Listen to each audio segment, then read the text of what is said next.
gente, agora eu também vou ter 1 minuto de palestra aqui. Prometo que vou ser bem breve. Vou falar sobre os direitos dos pacientes com miastenia. A gente tem vários direitos para poder falar, mas eu vou focar aqui nos principais, porque eu sabia que o tempo ia ser corrido hoje. A gente teve um número recorde de palestrantes, né? Então, acho que pelo tanto de palestrantes que a gente teve aqui hoje, pelo tanto de informação, nosso atraso está até dentro do razoável, né? Então, eu vou falar um pouquinho agora para vocês sobre desafios, conquistas e direitos dos pacientes com miastenia. Bom, quem sou eu? Eu não li o meu currículo ali, que eu nem tinha colocado ele ali, vou ler aqui para vocês, porque eu li de todo mundo, tá? Eu sou advogada há 12 anos, sou presidente da AME, que é a Associação Brasileira de Desculpa, Associação Mineira de Miastenia. Olha só, eu querendo pegar o cargo aí, brincadeira, tá? Não.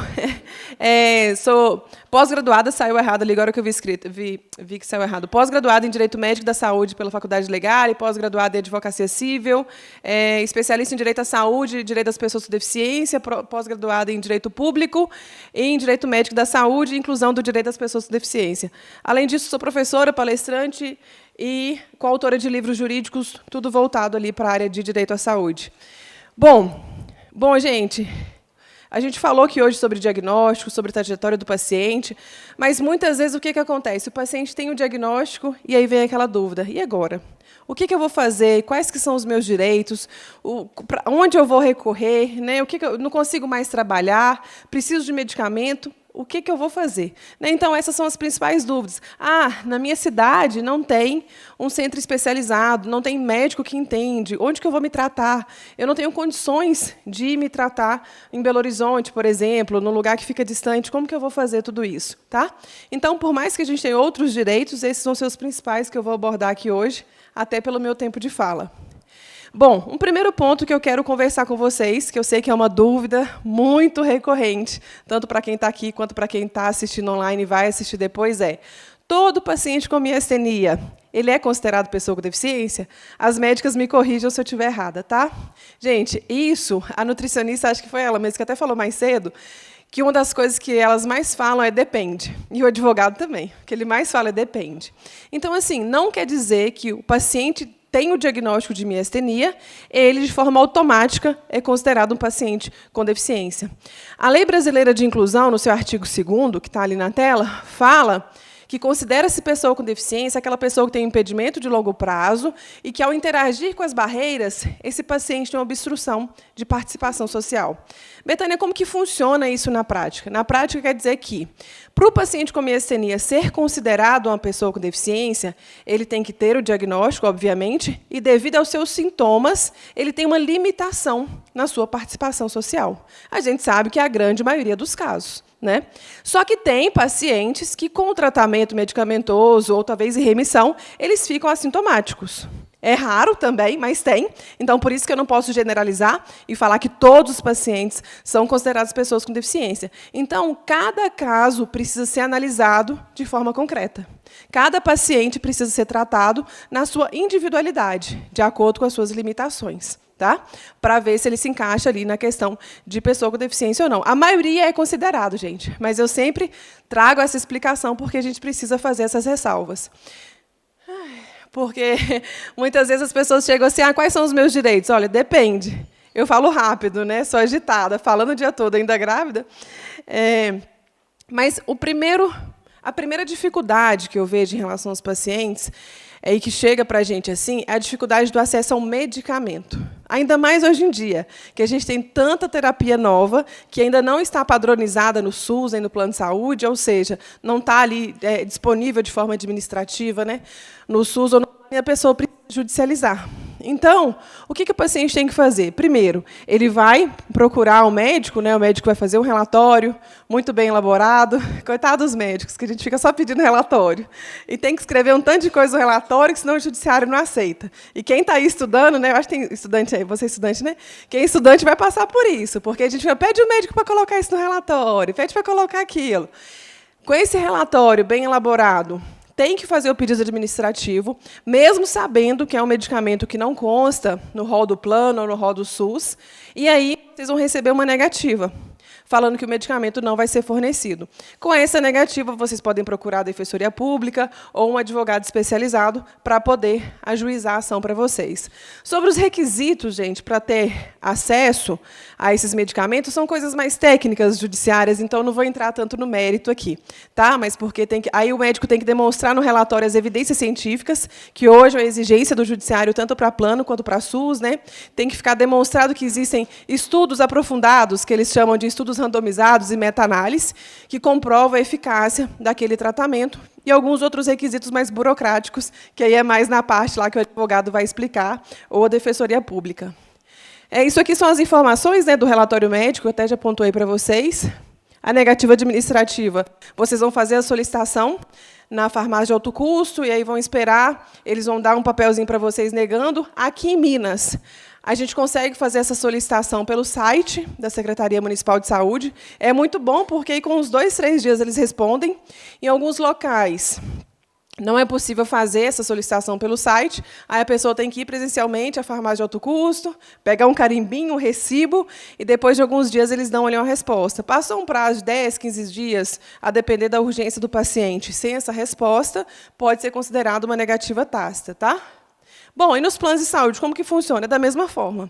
Você vai fazer o pedido, aí depende muito como que é a operadora de cada um. Muitas operadoras aceitam o pedido pelo próprio chat, ali de WhatsApp, algumas operadoras fazem o pedido por e-mail, então é muito de cada operadora, mas tem que ter o relatório médico, que é praticamente no mesmo formato ali, indicar, a Andréia falou, né, sobre o protocolo clínico. O que é o protocolo clínico? É um documento com uma lista de medicamentos que o SUS deve fornecer, então é muito importante que o médico coloque todos os medicamentos do protocolo clínico que o paciente já tomou. Se não tomou todos, por quê? Tem contraindicação? Então, tem que justificar tudo isso. Porque hoje eu falo que juiz quer ser médico. Que aí vem lá o juiz falando assim, o paciente, de acordo com o protocolo clínico, o paciente não tomou medicamento X, e questionando, sabe? E mesmo que o médico fala que é contraindicado, o judiciário ainda está muito difícil em relação a isso. Então, a gente tem que ter provas muito robustas, tá? No plano de saúde, uma coisa que eu sempre digo, se fizerem o pedido e eles ligarem para dar uma negativa, primeiro ponto, sempre anotem o protocolo. E, além disso, peçam a negativa por escrito, porque é direito de vocês, tá bom? Bom, sobre tratamento fora de domicílio, vou falar muito rápido. Inclusive, a doutora trouxe para a gente aqui, né, uma notícia muito boa dessa regionalização, digamos assim, dos centros de tratamento para doenças raras. Mas, geralmente, acontece muito que, por exemplo, o paciente lá do interiorzinho, lá não tem um tratamento especializado, então ele tem que vir se tratar em Belo Horizonte. E muitos se tratam até fora do estado. E aí entra o tratamento fora de domicílio. A cidade onde o paciente reside até a cidade onde ele vai se tratar tem que ter uma distância superior a 50 quilômetros, tem que ter um encaminhamento de médico do SUS para médico do SUS, né, para um centro de referência, como foi falado aqui hoje, e aí o sistema público ali, municipal ou estadual vai custear o deslocamento desse paciente para fazer o tratamento nesse centro de referência. Além disso, tem a questão de uma diária. A gente sabe que no municipal não acontece muito essa diária, mas, enfim, quando é para outro estado e as pessoas precisam ficar lá, elas ficam numa casa de apoio. Aqui em Belo Horizonte também tem essas casas de apoio. Não sei se em Pouso Alegre tem já também, né? Mas está em crescimento, está em crescimento. Então, isso aqui, gente, o TFD, é uma coisa que, via de regra, a gente não precisa judicializar, mas eu já vi o TFD salvando muitas vidas. Eu conheço crianças que fazem tratamento em São Paulo, por meio do TFD, que a família não tinha condições, e hoje as crianças têm assim, outra qualidade de vida, sabe? Então, é algo muito bom e, infelizmente, é algo pouco conhecido pelas pessoas, que muitas vezes não têm condição de se tratar, não vou porque não tem condições, mas nem sabem dessa possibilidade de pedir o TFD. Um outro direito aqui que é muito comum é o paciente com miastenia adulto. Ele, né, tem a sua vida normal, trabalha, de repente ele é diagnosticado e aí está com vários sintomas, ainda não estabilizou e não consegue trabalhar. Como que fica a renda dessa pessoa? Né? E isso é um questionamento muito grande dos pacientes. E aí a gente tem a questão do benefício por incapacidade temporária, que é conhecido por muitos como auxílio-doença, né? Que todo mundo conhece mais como auxílio-doença. E quais que são os requisitos? É o paciente ficar incapacitado por mais de 15 dias para poder trabalhar, ele ter a qualidade segurada, ou seja, ser filiado ali ao INSS, digamos assim, e ter contribuído previamente por, no mínimo, 12 meses. Tá? Um ponto muito importante. o paciente tem miastenia, não contribuía com o INSS ainda e começou a contribuir. Ele pode pedir o benefício daqui 12 meses? Pode, mas aí tem uma peculiaridade muito grande. Ele tem que demonstrar que houve agravamento do seu quadro clínico, porque senão o INSS vai falar assim, esperto, você viu que você estava doente, você começou a contribuir aqui para depois receber. Então, tem que ficar demonstrado esse agravamento do quadro clínico. Existe também as pessoas que têm o direito a benefício por incapacidade permanente, que são aquelas pessoas com um quadro clínico mais grave de miastenia, que não têm uma perspectiva de melhora, e elas podem se aposentar. Inclusive, a Kênia até deu exemplo, né, que ela chegou a se aposentar. Tá? Então, vai depender do prognóstico. Tem chance de recuperação? Está muito grave? Tá? Então, tem vários pacientes com miastenia que são aposentados. Alguns que recebem auxílio-doença e outros que estão sofrendo aí com o INSS, que é muito comum, porque, por ser uma doença não aparente, a gente chega lá e os peritos indeferem. Né? E o último benefício que eu vou falar aqui, que eu já até passei do meu tempo que eu tinha programado, é sobre o benefício de prestação continuada, conhecido por muitos como LOAS. Porque muitos pacientes com miastenia falam assim, Betânia, eu nunca contribuí com o INSS. E isso é muito comum para crianças. Eu tenho um filho, uma filha, que tem miastenia, e aí? Ela tem direito a algum benefício previdenciário? Bom, nesse caso, o LOAS ele é um benefício assistencial para famílias de baixa renda. Tá? A renda familiar per capita, ou seja, por pessoa da família, pode chegar no máximo a 1/4 do salário mínimo. Então, é como se fosse mais ou menos 300 e poucos reais por pessoa. Não sei quanto está o salário mínimo, mas é mais ou menos isso. E, em algumas situações, é para crianças e adultos, tá, gente? Eu só dei o exemplo que é muito comum para criança, porque criança não contribui com o INSS.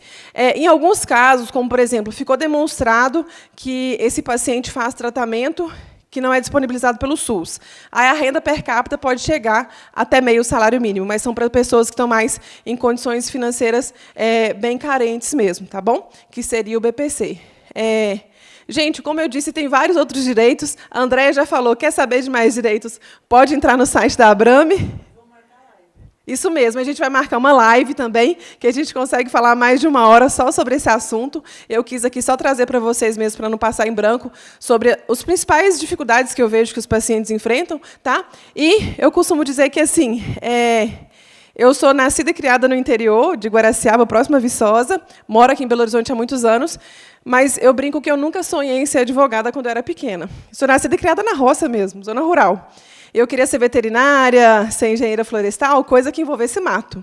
Mas, devido à miastenia, a doença começou, eu tinha 14 anos, eu mudei totalmente a minha vida. Eu falei, eu não posso exercer uma função que vai demandar um esforço físico de mim a longo prazo. O que eu vou fazer, então?